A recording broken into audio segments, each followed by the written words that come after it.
Hey guys, my name's Samantha and I spent nothing for a year.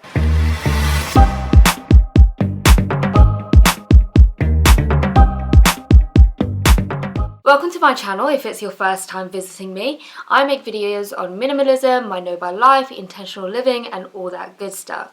So in early 2019, I committed to doing a low-buy, no-buy. If you don't know what a low-buy, no-buy is, I've got a whole host of videos on them. So I will put the relevant videos in the description below and in the cards above.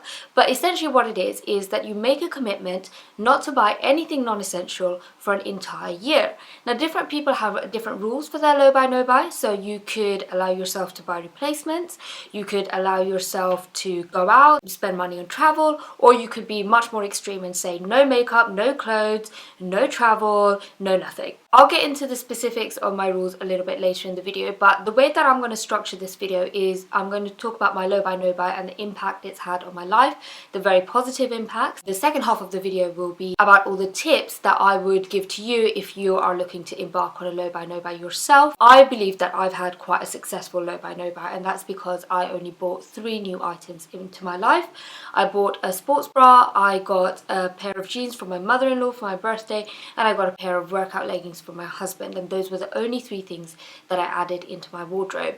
Makeup wise, I got very lucky. I didn't really need to buy a lot of replacements because I had a lot of backups. I did get one MAC lip liner gifted to me for my birthday, and I think I got a couple of mascaras here or there, and I really didn't need to replace anything in 2019. It will probably be different in 2020. I suspect I'm going to run out of some of my makeup, especially my foundations, because I've been using the 2 bottles that I have very consistently and regularly. And I'm also actually going to link my minimalist entire collection of makeup video here as well, because I think you might find that interesting. Let me give you some context as to why I started my low buy, no buy.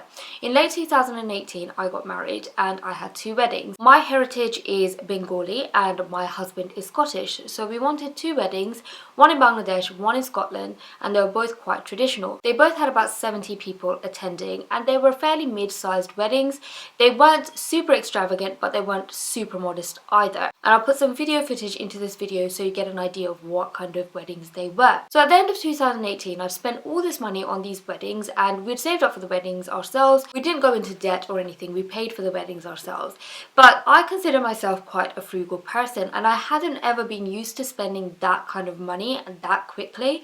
So by the end of 2018, I was completely exhausted. And you know, towards the end of the year, the YouTube algorithm starts offering you up quite motivational videos, and I came across this video by this girl called Hayley Evans who was embarking on a low buy, no buy, and I'd never heard that term before, so I got really interested, started researching more videos, and then I came across this girl called Hannah Louise Poston who actually had completed successfully a low buy, no buy, and I got super inspired. And this entire year I've been watching all these women do these low buy, no buys very successfully, actually some not so much, but mostly very successfully, and it was truly inspiring, and I decided to do my low buy and no buy as well, and it's been absolutely life-changing. So I want to talk about the 2 things that were the major impacts on my life. I found that I had a lot more time after my low buy, no buy, and I think it's because I got rid of loads of stuff. I actually also embarked on a minimalism and decluttering journey at the same time. The 2 kind of go hand in hand.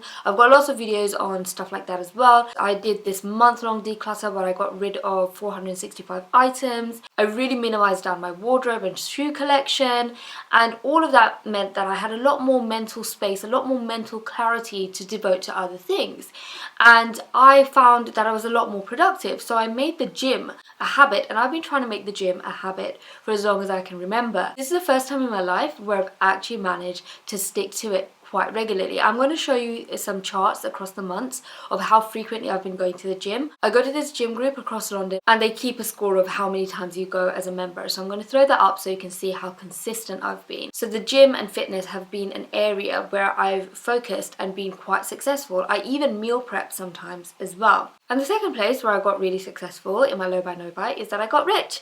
Now I didn't get super rich, but I did manage to save £15,000, which was a really lovely side effect. I've always been good at saving, but this low buy, no buy has really kick-started it.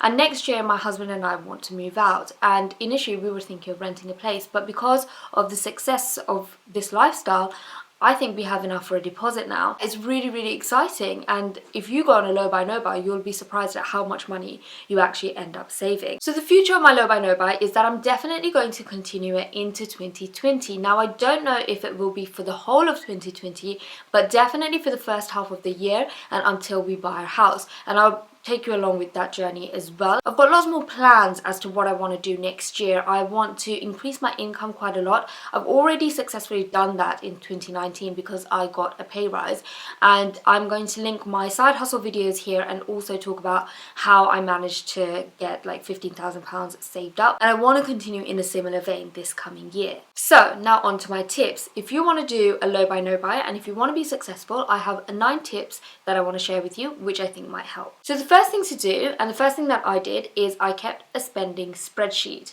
So every day I logged how much I spent, and on the top of the spreadsheet, which I'll put up on screen now, I have categories of things that I spent, and on the right hand side I have the days. Initially I thought it would be very, very difficult to categorize, but it's not. You actually find out that you end up spending on the same categories of items. When I did the spreadsheet, I saw 2 areas where I could really reduce the amount of money I was spending. First thing was food, and the second thing was experiences. I had no idea I was spending so much money on food every day, and so I made it a rule that I wouldn't spend over £5 on lunches at work. And because I've done that, I've actually saved quite a lot of money as a result of it, and I also stopped buying daily lattes. I talk much more in depth about those decisions and the impact of those decisions in my other videos, so I'm not going to go through that whole information again, but suffice to say, those changes in spending habits really yielded results. With experiences, I also didn't realize how much money I spent every time I was going out with my friends. Now, my friends out earn me by a lot. They actually work in the tech industry, and there's a lot more money in that. I work in the media. I earn a mid-level London salary, and I work in management. I'm slightly more senior. I'm in my 30s, so I earn a decent wage, but my friends out earn me. But they're very, very modest in the way that they spend their money. So actually, as soon as they realized that I was doing this low buy, no buy thing, they were very, very understanding, and we ended up doing much cheaper things that wouldn't cost us that much money. It's great to have people like that in my life. So if you are surrounded by people who like to spend a lot of money, I would really reevaluate not those friendships, but really how you interact with those friends. And maybe you should just be upfront with them and tell them that you're trying to save money. I mean, it worked wonders for me. And there's nothing to be ashamed of if you want to save money. It's your money, and you're completely within your rights to spend it however you want. The second thing I would recommend is to make very, very specific rules as to what you're allowed to buy and what you're not allowed to buy. I wasn't allowed to buy any clothes or any makeup unless they were replacements. I wanted to streamline all other areas of my life. It's really actually quite difficult to live on zero money, which is something that I realized. I was very naive going into this. I didn't clock how much money it actually takes to live. I would highly recommend watching some more low buy, no buy people and finding out what their specific rules are, because what worked for me in terms of rules might not work for you specifically, because obviously we have very, very different lives. So I ended up watching a lot of different people and then making a set of rules that I knew would work for myself. I knew that I had loads of clothes and I didn't need to buy any more clothes. I knew that I had enough backups of makeup that I didn't need to buy any more makeup. So make rules for yourself and make specific rules. A lot of people, like Hannah Louise Poston, for example, she didn't include gift cards as part of her low buy, no buy. I don't quite remember what her rules were, but I do remember that they were very, very strict, much more stricter than mine, because I took gifts as a completely legitimate way to get more stuff. So for example, during Christmas and birthdays, I really asked for things that I knew would fill up holes in my closet, or just things that I needed. So I was a lot less strict when it came to gifts and gift cards. The third thing that I would recommend is to find peers and motivation. YouTube is perfect for that. You get so much content on YouTube on low buy, no buy and frugal living, and a lot of people in my real life get a little bit bored by it, especially my husband's friends. I think they find it really, really strange. I think my friends, they know me better, so they understand that this is very much in line with like my beliefs, and I'm not criticizing anybody who actually spends a lot of money. And I think sometimes it can come off a bit like holier than thou if you have these conversations, and some people are actually quite uncomfortable talking about money. So I find the internet a really good space to have, and an outlet to have these conversations that I really want to have. My entire channel at the moment is dedicated to minimalism and my no buy, low buy, and I'm very, very passionate about it. So if you're equally passionate, then really seek out peers and motivation online. The fourth tip to help you stop shopping shopping and to help you on your low buy no buy is to actually wait it out. If there's something that you want and if there's something that you've seen, wait it out for a week, a month, and then see if you still want it. Giving yourself that kind of cooling off period is so helpful. And actually, there have been things that I've wanted, but I've waited out for so long that they stopped being stocked in the shops. Now, I have regretted a couple of purchases that I've not made, but at the same time, you know, I still have that money in my pocket, so it's not all bad. The fifth tip is kind of related to the waiting it out rule. If you have bought something and if you change your mind, then feel free to return it. I was so lazy. I never wanted to return items, and as a result of that, I've ended up with things in my life that I really don't like or need.